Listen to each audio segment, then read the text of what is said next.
Just of registration po tayo. Pupunta po kayo dun sa Registration Information Officer, yung LEO po. First, yung deed of sale or deed of donation, whatever deed of conveyance po.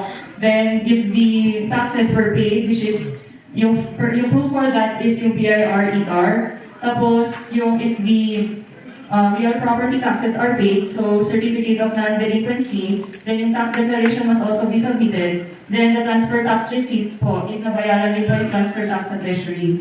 Then most important of all is the surrender of the original owner's duplicate copy of the title. After ma-assess po ni Leo na pwedeng ma-enter na sa system namin yung documents, ibibigay niya po kay entry clerk, which is yung entry, i-enter lang ni entry clerk kung anong klaseng transaction ba ito, tapos yung notarial details ng document.